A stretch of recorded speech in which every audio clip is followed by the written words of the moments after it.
بسم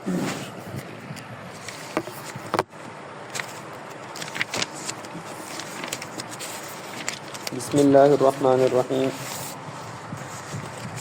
یہ سورۃ سجدہ ہے، اور سورۃ سجدہ کا نام سجدہ اس لیے رکھا گیا ہے کیونکہ اس کے اندر اس بات کا ذکر بھی ہے کہ جب امت کے سامنے اللہ تعالیٰ کی وحدانیت کا بیان آتا ہے تو وہ لوگ سجدے میں چلے جاتے ہیں، اور یہ سجدے کی آیت اس کے اندر ہے۔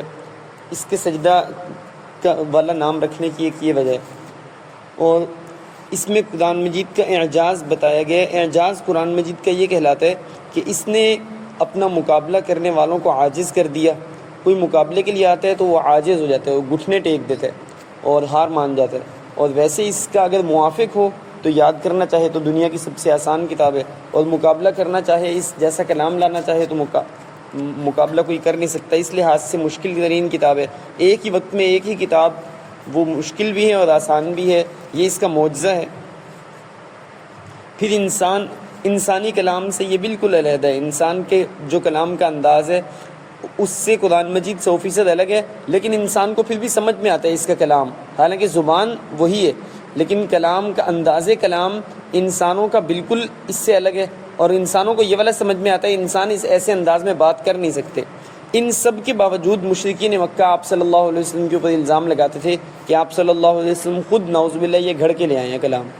پھر اس کے بعد قدرت کے دلائل ہیں، جس کے اندر یہ بتایا کہ اللہ تعالیٰ کی وحدانیت اور قدرت کے بارے میں بتایا۔ آسمان اور زمین اللہ تعالیٰ نے ہی پیدا کیے، اور ہر کام کی تدبیر اللہ تعالیٰ ہی کرتے ہیں، اور پانی کے ایک حقیر قطرے سے انسان کی ایسی تخلیق فرمائی کہ اس کے سارے مراحل بتائے، اور اس مراحل کے بارے میں بتایا کہ انسان غور و فکر نہیں کرتا کہ کیسے ہم نے اس کو مٹی سے پانی، اور پھر پانی سے نطفہ، اور نطفے سے پھر لوتھڑا، اور لوتھڑے سے پھر ایک بوٹی، اور بوٹی سے پھر ہڈی کے اوپر اس گوشت کا ایک لباس چڑھانا، اور پھر اس کو ایسے مراحل سے گزارا، ایک پرکشش شخصیت اور ایک شکل و صورت بنا کر ایک بہترین قد و قامت کے ساتھ انسان بنا دیا، لیکن یہ اس پر غور و فکر نہیں کرتا، جو جتنی اس کو کرنی چاہیے تھی وہ غور و فکر یہ نہیں کر رہا۔ اس کے بعد مجرموں کا اور جنت والوں کا حال بتایا کہ مجرم اور جنت والے کیسے ہوں گے۔ پہلے مجرموں کے بارے میں بتایا کہ اس دن آپ دیکھیں گے کہ مجرم اپنا سر جھکا کر کھڑے ہوں گے، اور وہ یہ کہہ رہے ہوں گے کہ کاش ہمیں ایک موقع مل جائے، ہم دنیا میں جا کے اچھے اعمال کر کے آ جائیں، لیکن یہ موقع ان کو بالکل نہیں ملے گا۔ پھر اس کے بعد مجرموں کے بعد مومنوں کا ذکر ہے کہ مومنوں کا کیا حال ہوگا۔ پہلے مومنوں کے اعمال بتائے کہ وہ اللہ تعالیٰ کے لیے دکھلاوے اور ریاکاری سے بچ کے چھپ چھپ کے جو اعمال کرتے ہیں، ان اعمال کی بدولت ان کے لیے اللہ تعالیٰ نے وہ کچھ تیار کر رکھا ہے جس کو کسی آنکھ نے دیکھا نہیں، کسی کان نے سنا نہیں، کسی کے دل پر اس کا خیال تک نہیں گزرا۔ تتجافی جنوبہم عن المضاجع، ان کے پہلو بستروں سے دور رہتے ہیں۔ یدعون ربہم خوفا وطمعا، اور اللہ تعالیٰ کو پکارتے رہتے ہیں خوف جہنم کے خوف اور جنت کی امید سے۔ وَمِمَّا رَزَقْنَاهُمْ يُنْفِقُونَ، اور اللہ تعالیٰ کے دیے ہوئے رزق میں سے خرچ کرتے ہیں۔ فَلَا تَعْلَمُ نَفْسٌ، کوئی ذی روح نہیں جانتا، مَا أُخْفِيَ لَهُمْ، جو اللہ تعالیٰ نے تیار کر کے چھپا رکھا ہے، مِنْ قُرَّةِ أَعْيُنٍ، ان کی آنکھوں کی لذت کے لیے، جزاء بما كانوا يعملون، یہ اس چیز کی جزا ہے جو وہ اعمال کرتے ہوتے تھے۔ اور اس کے تشریح میں آپ صلی اللہ علیہ وسلم کی حدیث بھی ہے، ما لا عین رأت، جس کو کسی آنکھ نے دیکھا نہیں، ولا اذن سمعت، کسی کان نے اس کو سنا نہیں، وما خطر علی قلب بشر، اور کسی کے دل پر آج تک اس کا خیال تک نہیں گزرا۔ اب یہاں پہ دو باتیں ہیں قابل غور۔ لوگ بہت سارے پیسے خرچ جو سیر و تفریح پہ کرتے ہیں، اور ایسے علاقوں میں جاتے ہیں کہ وہاں پہ وہ بہترین نظارے دیکھنے کے لیے جاتے ہیں، اور وہ بہترین نظارے کا تعلق کس سے ہوتا ہے؟ آنکھوں سے۔ اتنا سارا پیسہ آنکھوں کی لذت کے لیے خرچ ہوتا ہے۔ اور اسی طرح جو آدمی اس کو جھکائے گا، نظروں کو جھکائے گا اور اپنے پہلو کو بستروں سے اس وقت میں دور رکھے گا جس وقت میں تھکاوٹ سے چور جسم ہوتا ہے، تو بتایا اس کو آنکھوں کی لذت کے لیے اللہ تعالیٰ نے جو کچھ دیا وہ کسی انسان کے تصور میں نہیں ہے۔ کسی کان نے جنت کی فضیلت کے ٹاپک پہ جتنا کچھ آیات اور احادیث میں سنا اس سے آگے ہے وہ، اور کسی نے جنت کی فضیلت میں جو کچھ سوچا ہے اس سے آگے ہے وہ. یہ صرف آنکھوں کی لذت کی بات ہو رہی ہے. باقی انسان کی زبان اور پورے جسم کے ساتھ جو اللہ تعالیٰ نے جنت میں اس کے لیے انعام رکھا ہے اس سے ہٹ کے یہاں پر صرف یہ بتایا گیا واضح کہ فلا تعلم نفس ما اخفی لهم من قرۃ اعین. قرۃ اعین کیا ہوتا ہے؟ آپ صلی اللہ علیہ وسلم نے فرمایا قرۃ عینی الصلاۃ، میری آنکھوں کی ٹھنڈک ہے نماز. تو قرۃ عین جنت میں مسلمانوں کے لیے کیا ہوگا وہ بتایا، یہ آنکھوں کی ٹھنڈک کے بارے میں بتایا. اور پھر دوسری طرف کافروں کے بارے میں بتایا کہ کافروں کو ذلت دینے والا عذاب ہوگا اور وہ آرزو کریں گے ایک دفعہ ہمیں لوٹا دو، کہ وہ کھڑے ہوں گے سر جھکا کر، لیکن ان کی یہ خواہش پوری نہیں کی جائے گی. اور اللہ تعالیٰ کی عطا کردہ روزی میں سے وہ لوگ خرچ کرتے ہیں. مسلمانوں کے بارے میں بتایا. اور اس کے بعد یہ بتایا کہ انہوں نے ریا اور دکھلاوے سے بچ کے چھپ کے عمل کیے تھے تو ان کے لیے وہ جنت کی نعمتیں بھی اللہ تعالیٰ نے چھپا کے رکھی. اس کے بعد سورۃ احزاب شروع ہوتی ہے جس کے اندر امت کی 4 امور بتائے امت محمدیہ کے، کہ اللہ تعالیٰ سے ڈرتے رہیں. یا ایھا الذین آمنوا اتقوا اللہ، اللہ تعالیٰ سے ڈرو. وقولوا قولا سدیدا، بات بالکل سیدھی کرو. یصلح لکم اعمالکم، وہ تمہارے کام ٹھیک کر دے گا. ویغفر لکم ذنوبکم، اور تمہارے گناہ معاف کر دے گا. ومن یطع اللہ ورسولہ فقد فاز فوزا عظیما، اور جو اللہ اور اس کے رسول کے حکم پر چلے گا وہ بڑی کامیابی کے ساتھ کامیاب ہو چکا. اب یہ ہونا ایسے الفاظ ہمارے لحاظ سے ہم سمجھتے ہیں ایسے ہونے چاہیے تھے کہ جو اللہ اور اس کے رسول کے حکم پر چلے گا وہ بڑی کامیابی کے ساتھ کامیاب ہو جائے گا. لیکن یہاں جو ترجمہ بن رہا ہے وہ بن رہا ہے جو اللہ اور اس کے رسول کے حکم پر چلے گا وہ بڑی کامیابی کے ساتھ کامیاب ہو چکا. تو جو بھی یہ کام کرے گا وہ ہو چکا. ایسا کیوں کہا؟ ایسا اس لیے کہا کہ ماضی یقینی ہوتا ہے اور اس کی کامیابی اتنی یقینی ہے. جو اللہ اور اس کے رسول کے حکم پر چلے گا اس کی کامیابی اتنی یقینی ہے جیسے ماضی میں ہوا وہ کام یقینی ہوتا ہے. اس لیے کہا کہ سمجھو وہ ہو گیا، بس وہ سمجھو ہو گیا. اس کی کامیابی اتنی پکی ہے جیسے ماضی میں ہوا وہ کام مضبوط ہوتا ہے. اس کے بعد یہ بتایا کہ حضرت آدم علیہ السلام، حضرت موسیٰ علیہ السلام، حضرت عیسیٰ علیہ السلام، حضرت زکریا علیہ السلام کے بارے میں قرآن مجید میں واضح آیا ہے. قلنا یا آدم اسکن انت وزوجک الجنت، اے آدم آپ اور آپ کی اہلیہ یہاں پر جنت میں رہیں اور آپ نے یہ شجر نہیں کھانا. اسی طرح قلنا یا موسیٰ، ہم نے موسیٰ علیہ السلام کو کہا کہ آپ اپنا عصا پھینکیں. اور اسی طرح قرآن مجید میں یا عیسیٰ ابن مریم قرآن مجید میں. اور اسی طرح یا زکریا انا نبشرک بغلام اسمہ یحییٰ، اے زکریا ہم آپ کو ایک بیٹے کی بشارت دیتے ہیں جس کا نام یحییٰ ہوگا. سب میں یا زکریا، یا عیسیٰ، یا موسیٰ، یا آدم کہا، لیکن آپ صلی اللہ علیہ وسلم کو یا محمد پورے قرآن میں نہیں کہا. آپ صلی اللہ علیہ وسلم اللہ تعالیٰ کے محبوب بھی ہیں. آپ صلی اللہ علیہ وسلم کا یہ احترام بھی سکھایا کہ یا محمد جو آپ صلی اللہ علیہ وسلم کے حجرے کے باہر کھڑے ہو کے کہتے تھے ان کو منع کیا. لا ترفعوا اصواتکم فوق صوت النبی، اپنی آوازوں کو نبی کی آواز سے اونچا نہ کرو. ولا تجہروا له بالقول كجهر بعضکم لبعض، اور اس طرح آواز نہ دو جیسے ایک دوسرے کو آواز دیتے ہو. ان تحبط اعمالکم وانتم لا تشعرون، ایسا نہ ہو تمہارے اعمال اس بے ادبی کی وجہ سے ضائع ہو جائیں اور تمہیں پتہ ہی نہ چلے. یہاں پہ یہ ادب سکھایا. پھر اس کے بعد جاہلیت کے 4 تصورات کی تردید کی ہے. ان میں سے پہلا تصور یہ تھا کہ ایک آدمی تھا جو مسلمانوں کے سامنے آ کے مسلمانوں کا بنتا، کافروں کے سامنے جا کے کافروں کا بنتا. جب کوئی اعتراض کرتا تو وہ یہ ریزن پیش کرتا، میرے 2 دل ہیں، ایک مسلمانوں کے ساتھ ہے ایک کافروں کے ساتھ ہے.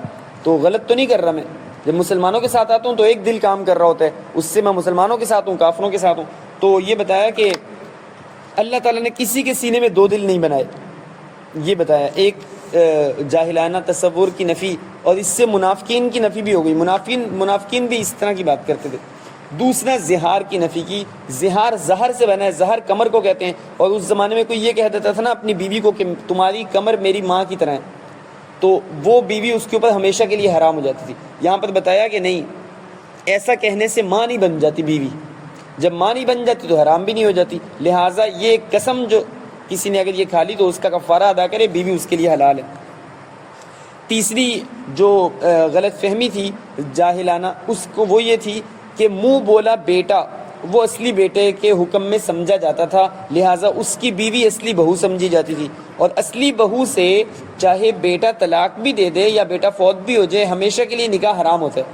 آپ صلی اللہ علیہ وسلم کے ذریعے، آپ صلی اللہ علیہ وسلم کے ہاتھ سے اللہ تعالیٰ نے جاہلانہ رسم کو قیامت تک کے لیے جڑ سے اکھاڑنا تھا، اس لیے آپ صلی اللہ علیہ وسلم کو ان کی جو پھپھو زاد بہن تھیں ان کا جب نکاح حضرت زید بن حارثہ منہ بولے بیٹے آپ صلی اللہ علیہ وسلم کے ان کے ساتھ ہو گیا، اس کے بعد حضرت زید آتے اور آ کے کہتے یا رسول اللہ میری بن نہیں رہی ان کے ساتھ، تو آپ صلی اللہ علیہ وسلم ان کو سمجھوتا کرنے کی، صبر و رضا سے رہنے کی تلقین کرتے، لیکن آخر یہ معاملہ طلاق پہ ہی ختم ہوا اور اللہ تعالیٰ نے آپ صلی اللہ علیہ وسلم کو وحی کے ذریعے بتا دیا کہ یہ حضرت زینب جو آپ کی پھپھو زاد بہن ہے، ان کا نکاح زید کی طلاق کے بعد عدت پوری ہونے کے ساتھ ہم نے آپ کے ساتھ کرنا۔ اب آپ صلی اللہ علیہ وسلم ڈر رہے تھے کہ منہ بولے بیٹے کی بیوی تو اصلی بہو یہاں پر شمار کی جاتی ہے، اس کے ساتھ تو ہمیشہ کے لیے نکاح حرام ہوتا ہے، لیکن اللہ تعالیٰ نے آپ صلی اللہ علیہ وسلم کے ذریعے اس جاہلانہ رسم کو قیامت تک کے لیے اکھاڑنا تھا، لہٰذا حضرت زینب رضی اللہ تعالیٰ عنہ کے ساتھ آپ صلی اللہ علیہ وسلم کا نکاح اللہ تعالیٰ نے کروایا تاکہ لوگ اس جاہلانہ رسم کو ہمیشہ کے لیے چھوڑ دیں اور اس غلط فہمی سے نکل جائیں۔ اس کے بعد ازواج مطہرات کے بارے میں بتایا کہ زید بن حارثہ کو زید بن محمد لوگ کہنے لگ گئے تھے، تو ایسا نہ کرو، یہ منع کیا کہ جس تمہارے بھائی کے والد کا نام تمہیں پتہ ہو تو اس کے والد کے نام کے ساتھ اس کو پکارو، جس کے والد کا نام تمہیں پتہ نہیں ہے یا ایسا کچھ ہے تو پھر اس کے والد کا نام نہ لو، بس صرف اس کے نام سے پکارو۔ زید بن محمد نہیں کہہ سکتے، زید کو تو آپ صلی اللہ علیہ وسلم نے گود لیا تھا، بچپن میں اغوا ہو گئے، چھوٹے سے تھے، اپنے گھر کے باہر کھڑے تھے، دو اغوا کاروں نے، اغوا برائے تاوان والوں نے یا عام اغوا کاروں نے ان کو اٹھا لیا اور جا کر بیچ دیا، یہ بکے تو مکہ میں خریدا آپ صلی اللہ علیہ وسلم کی پھپھو نے اور تحفے کے طور پہ چھوٹا سا بچہ غلام کے طور پہ آپ صلی اللہ علیہ وسلم کو دے دیا، آپ صلی اللہ علیہ وسلم کی خدمت بھی کرتے ہیں، آپ صلی اللہ علیہ وسلم نے ان کو آزاد کر کے اپنے بیٹے کی طرح پیار سے رکھا۔ ان کے والد اتنا پیار کرتے تھے کہ وہ رو رو کر اشعار پڑھتے اور ان اشعار کے مفہوم یہ وہ کہتے ہیں مجھے نہیں پتا تمہیں نرم زمین میں تم ڈوبے ہو یا سخت زمین پہ گر کے ہلاک ہوئے ہو، میں اپنے اونٹ کی تیز رفتاری کو کام میں لاؤں گا اور موت تک تمہیں ڈھونڈتا رہوں گا۔